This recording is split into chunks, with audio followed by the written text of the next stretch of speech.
how are Syria's Druze faring? Has there been any accountability?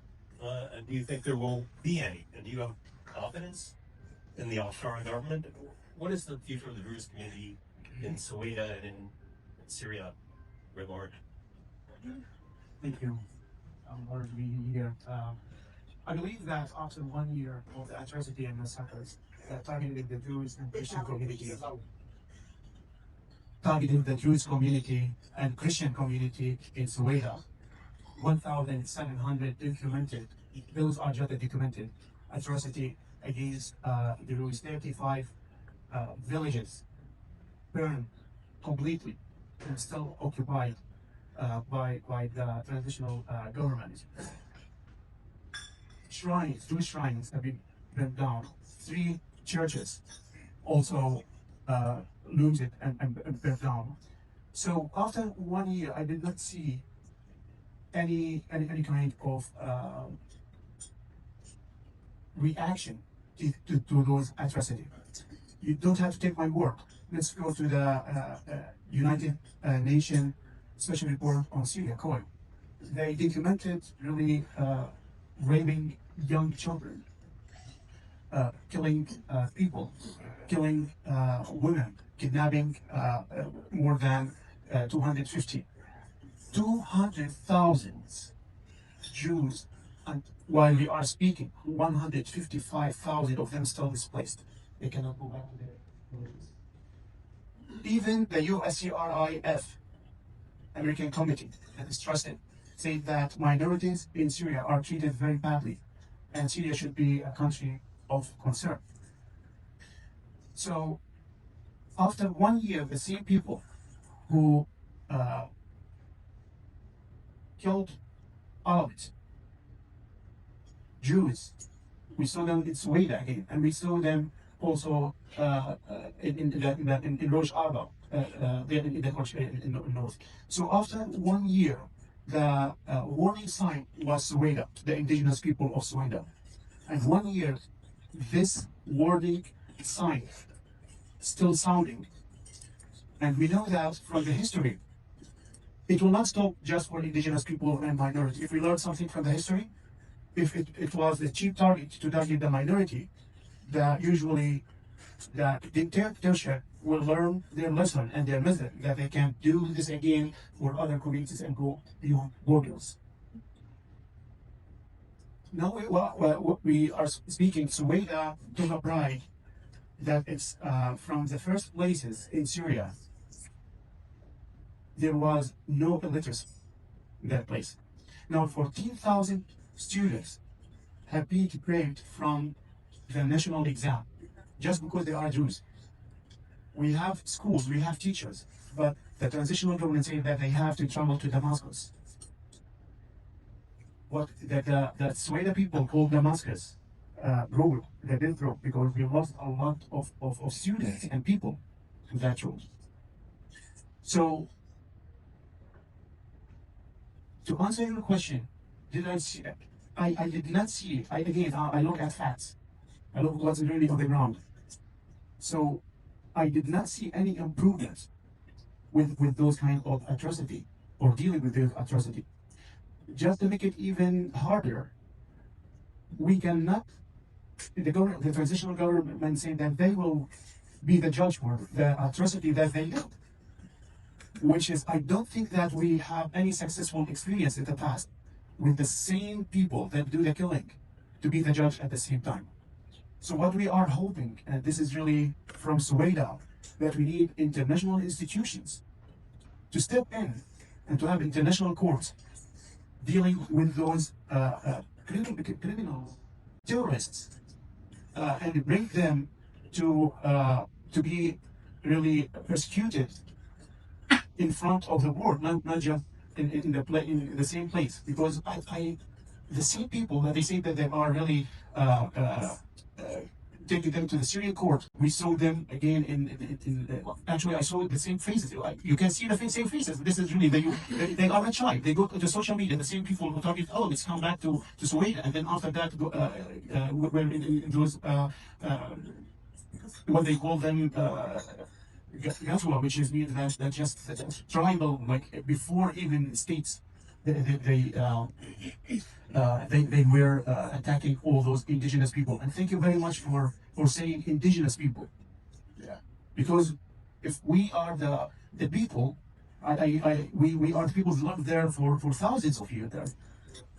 We did our DNA, and it will bring us back to that we are the people of that time. So we are not newcomers to the Middle East.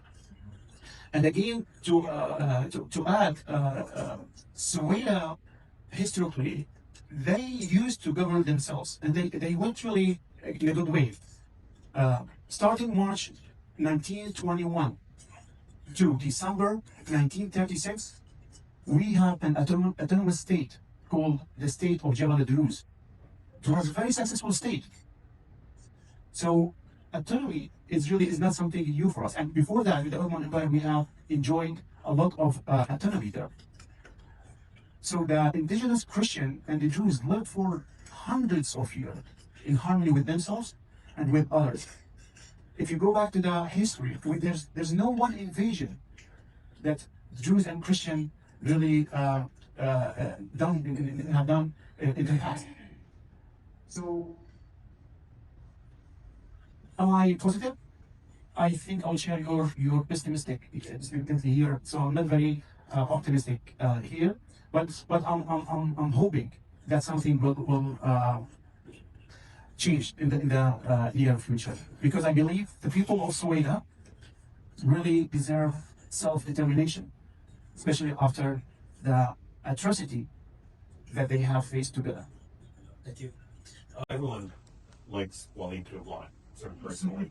You know, he's fun to hang out with and have a few drinks with. But you know, he's opposed to these talks with Israel. He purports to be the leader of the Druze in Lebanon and Syria. Right? He sees himself as having a more regional role than just the Lebanese Druze community. Who is the leader of the Syrian Druze? And more importantly, you know, regarding Israel, you know, Israel has in past year or so gotten involved with the Druze, with Soweto. It sees this as a connection to the Israeli Druze community, as the Prime Minister said that Israel has an obligation to protect the Syrian Druzes, although he didn't do so when he were attacked by ISIS a few years back. Do you think this is something that is serious, or is it cynical? Do you welcome it? Do you not need it? Can't really protect you? Thank you. And the Druze, we historically the Druze really help or find themselves with the country they live in. So in Syria, for example, the Druze were Syrian, and starting in 2011, they stopped sending their because we have something obligatory military drafts. They stopped sending the youth to the military not to kill other Syrians. So we hosted a lot of people. Yeah, it's Sweden's population is about 700,000. They hosted more than this number, or even up to 1 million from other places. So it was like a place for everybody. So Jews in Israel also, they are Israeli. Jews in Jordan, they are Jordanian. And in Lebanon, they are Lebanese. So we don't usually interfere in other countries like things. However, to be frank with you, without the intervention of the state of Israel and without help from the Jews of Israel, I'm not sure if I still have parents living there or family. My father called me on the phone on the 14th of July and said that I just want to let you know that we love you.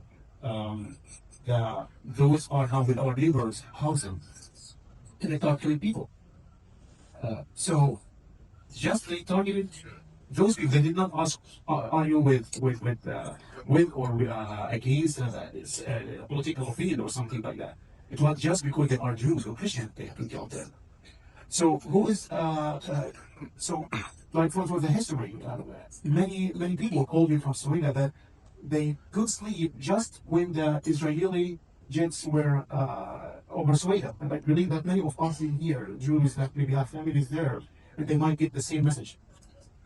So with facts, you cannot hide facts. Israel helped really to prevent a genocide. We have big numbers, but if Israel was not preventing this, we might have a genocide with even more with numbers. So Jews are, because they have faced a lot of atrocity and genocide, there are less than 2 million around the world.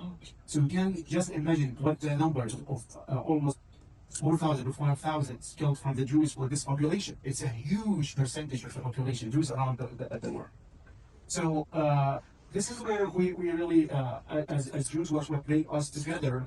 For example, today I am one of participants here. We discovered he's from originally from Lebanon. I am from Switzerland. We discovered that we came from the same village in Ashuv. So we are one family. Jews are one family. So we do not really intervene in the politics in each country because we are citizens of each country. So, however, what happened in Switzerland, I believe that without the help of Jews of Israel and as diaspora speaking, so we might not have. So everybody, we as Jews in Switzerland, and I think I can speak for most of the people who helped us preventing this genocide, we respect them. Any person was indifferent about this genocide, I don't think we can consider them as a leader for the Jewish communities. A true leader who prevent his people from a genocide and work for the benefit of those people. So I don't want, I can speak more, but I will want to be very careful of time, so I'll stop here. Thank you. Thank you.